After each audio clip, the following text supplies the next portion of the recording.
For the past 5 years, I've been investigating this question of where good ideas come from. It's the kind of problem I think all of us are intrinsically interested in. We want to be more creative, we want to come up with better ideas, we want our organizations to be more innovative. I've looked at this problem from an environmental perspective. What are the spaces that have historically led to unusual rates of creativity and innovation? And what I've found in all of these systems, there are these recurring patterns that you see again and again that are crucial to creating environments that are unusually innovative. One pattern I call the slow hunch, that breakthrough ideas almost never come in a moment of great insight, in a sudden stroke of inspiration. Most important ideas take a long time to evolve, and they spend a long time dormant in the background.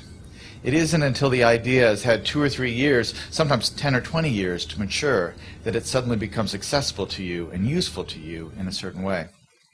And this is partially because good ideas normally come from the collision between smaller hunches, so that they form something bigger than themselves. So you see a lot in the history of innovation, cases of someone who has half of an idea. There's a great story about the invention of the World Wide Web in Tim Berners-Lee. This is a project that Berners-Lee worked on for 10 years. But when he started, he didn't have a full vision for this new medium he was going to invent. He started working on one project as a side project to help him organize his own data. He scrapped that after a couple years, and he started working on another thing. And only after about 10 years did the full vision of the World Wide Web come into being. That is, more often than not, how ideas happen.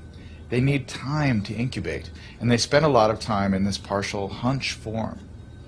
The other thing that's important when you think about ideas this way is that when ideas take form in this hunch state, they need to collide with other hunches. Oftentimes, the thing that turns a hunch into a real breakthrough is another hunch that's lurking in somebody else's mind. And you have to figure out a way to create systems that allow those hunches to come together and turn into something bigger than the sum of their parts. That's why, for instance, the coffee house in the age of the Enlightenment, or the Parisian salons of modernism, were such engines of creativity, because they created a space where ideas could mingle and swap and create new forms. When you look at the problem of innovation from this perspective,